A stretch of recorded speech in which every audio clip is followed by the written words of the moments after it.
हम मीनू झा प्रणाम करै छी समस्त मिथिलावासी के। एकटा गौरी के गीत गाबऽ जा रहल छी। कोशिश करै छी अहाँ सब गोटे के नीक लागे।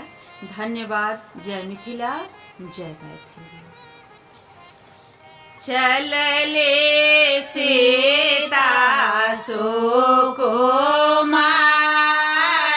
राजा जनक दुलारे, राजा जनक दुलारे। ओ पूजन चलले गे राजा मंदिरवा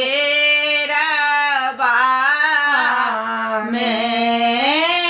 ओ पूजन चलले गे राजा मंदिरवा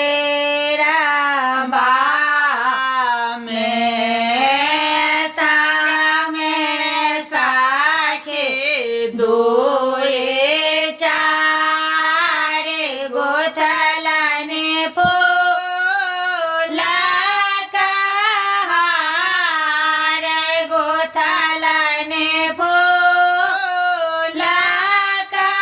हार।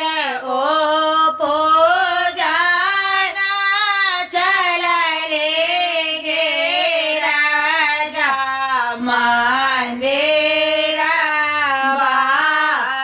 में। ओ पूजन चलले गे राजा मंदिरवा में।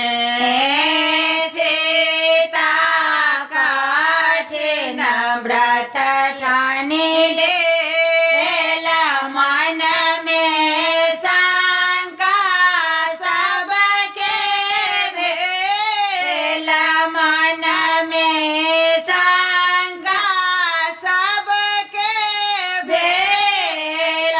अब सीताराते को मारे जनकपुर में। अब सीताराते को मारे जनकपुर में। धनुष तोड़ा लाने राम सीता के ब्याह अयोध्या धाम। धनुष तोड़ा लाने राम सीता के ब्याह अयोध्या धाम।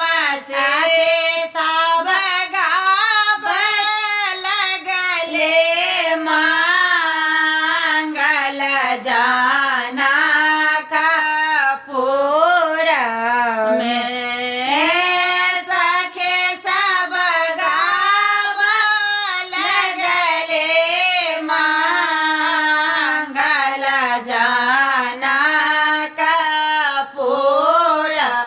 में।